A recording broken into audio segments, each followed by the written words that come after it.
When I started hearing faint noises from the empty apartment above mine, I didn't think much of it at first. Old buildings make sounds. But soon it was happening every night. Footsteps, thumping, muffled banging that kept me awake. I asked the landlord about it. He said no one had lived up there for months since the previous tenant abandoned abruptly, just left all furnishings behind, rent unpaid for 4 months. That creeped me out. But maybe there were rational explanations like squatters.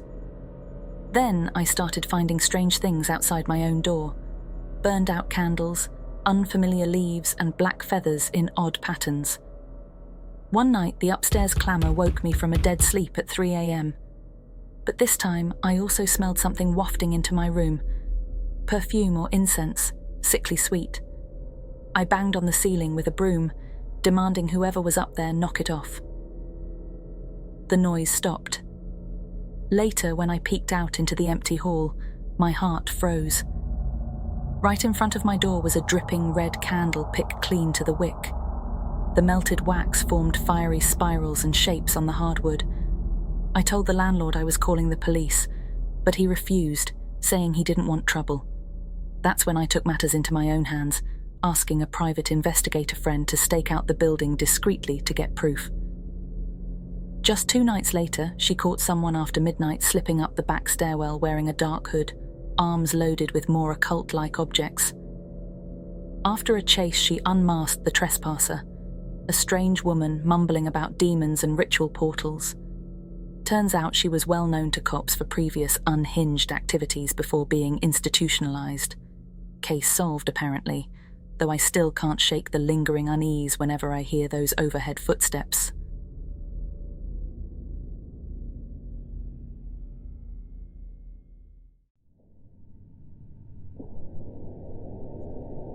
I live alone in a small, nondescript apartment building in the heart of the city.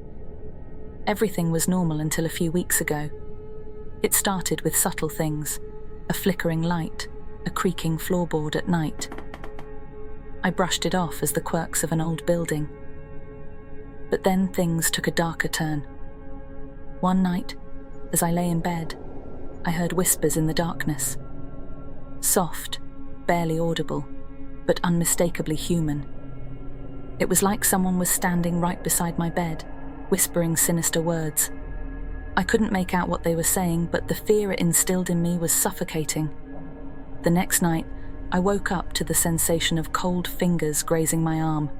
I shot up, my heart pounding, but there was no one there. My apartment was locked from the inside, and there was no sign of an intruder.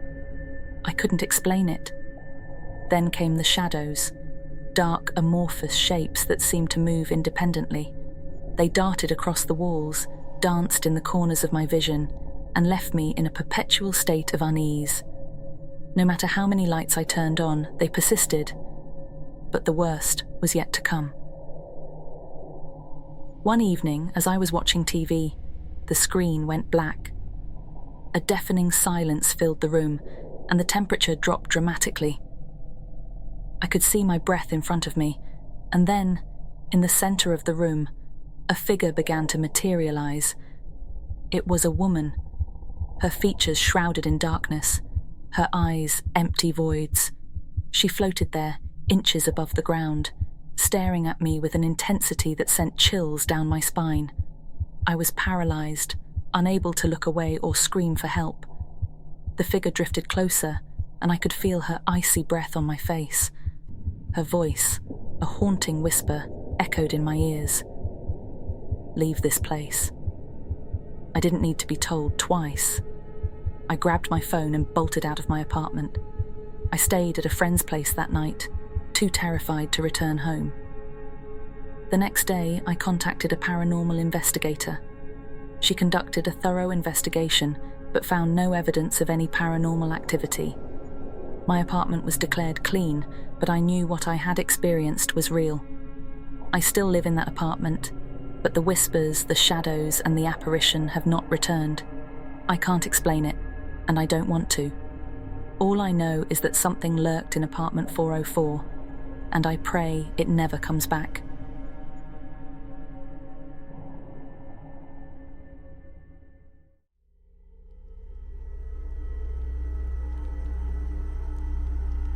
When I moved into this old Victorian building, I fell in love with the vintage charm. The ornate mouldings, arched doorways, and hardwood floors that creaked underfoot. What I didn't expect were the spine-tingling incidents that soon left me questioning my sanity. It started slowly. I'd catch fleeting shadows moving in the corner of my eye, but nothing was ever there when I turned to look.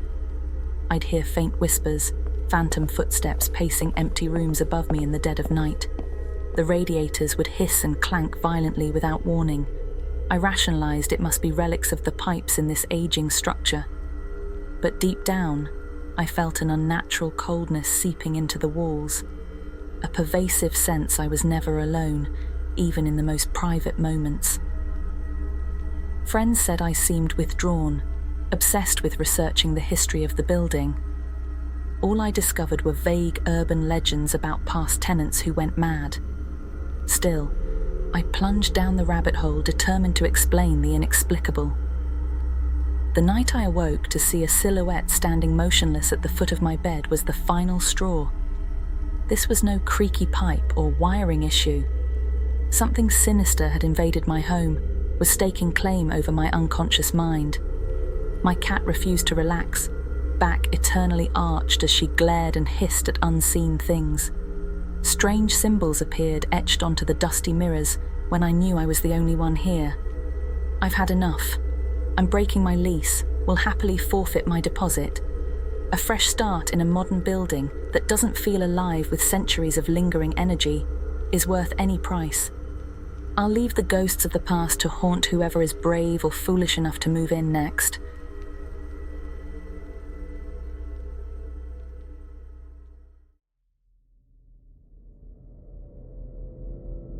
It started slowly, sounds in the night jolting me awake.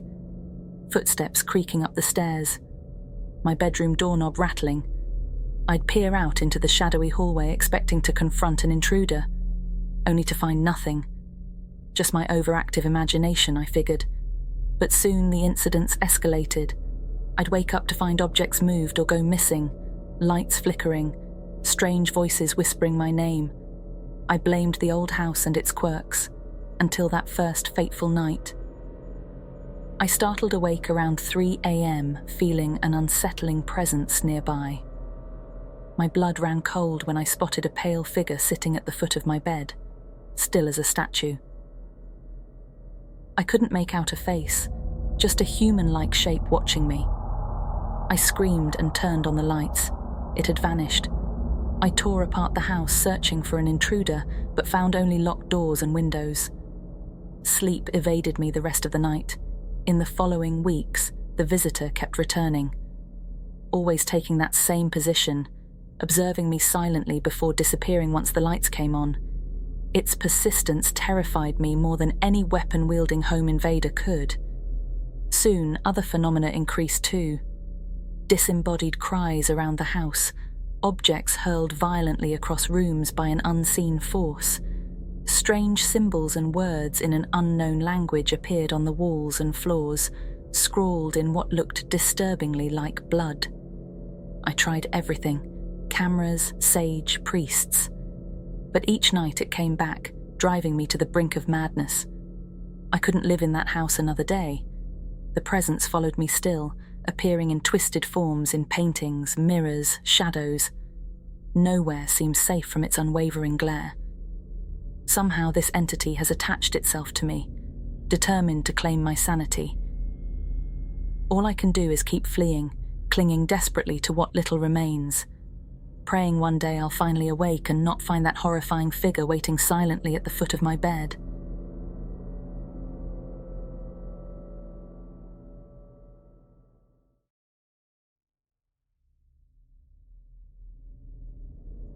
When I started renting this studio apartment, it came fully furnished with vintage, mismatched pieces, including a porcelain doll tucked away in the corner. At first, I thought she looked out of place, but harmless enough among the other antiques. How wrong I was. It started with small things. I'd notice her position moved slightly, or the tilt of her head adjusted when I knew I hadn't touched her. Sometimes I thought I glimpsed her little painted eyes following me around the room.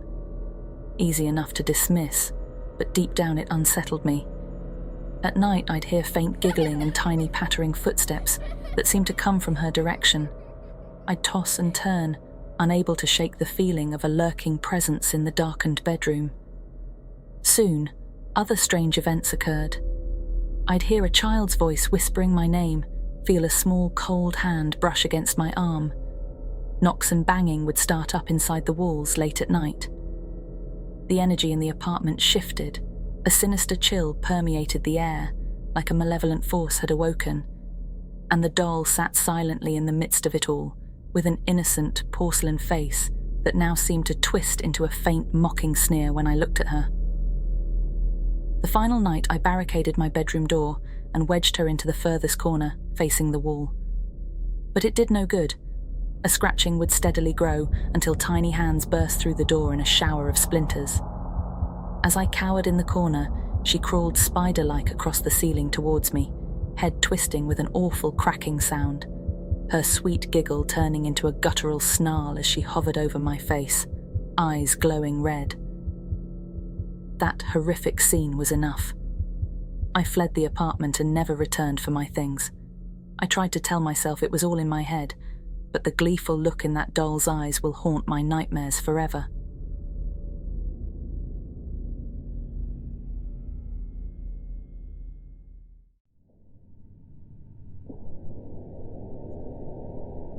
For the past few weeks, I've been living a nightmare in my own apartment, and I can't explain it. It all started with an antique mirror. I found it at a thrift store and thought it would make a nice addition to my living room decor. It was ornate and beautiful, but there was something about it, something that made me uneasy. At first, I noticed strange reflections in the mirror, movement behind me when I was alone, shadows that didn't belong. I convinced myself it was just my imagination, that the mirror was playing tricks on me. But as time passed, I couldn't ignore it any longer. Every time I walked by the mirror, I'd catch a glimpse of something out of the corner of my eye. A figure, a shape, something that didn't belong. When I turned to look directly into the mirror, there was nothing there, just my own reflection. It was maddening, this constant feeling of being watched, of something lurking just beyond my sight. I started avoiding the mirror, but that didn't make it go away. In fact, it seemed to grow more insistent. One night, as I lay in bed, I couldn't help but glance at the mirror across the room. In the dim light, I saw it, a dark silhouette, a shadowy figure standing behind me in the reflection. I froze, my heart pounding in my chest. I mustered the courage to turn around, but there was no one there, just an empty room, bathed in the soft glow of the moonlight. I turned back to the mirror, and the figure was gone. My reflection stared back at me, but I knew I wasn't alone in that room. I tried everything to get rid of the mirror. I moved it to the hallway, then the closet, but it always found its way back to the living room, as though it had a mind of its own. I even considered smashing it, but the fear of what might happen if I did kept me from going through with it. As the days passed, I felt like I was losing my mind. The figure in the mirror became more defined, more tangible. It started to move, to reach out toward me. I could hear its whispering voice, a sinister chant that echoed in my mind. I haven't slept in days. I'm afraid to close my eyes, afraid of what I might see in the mirror when I wake up. I'm writing this in the hope that someone, anyone, can help me. I don't know what this malevolent presence wants, but I can't go on like this.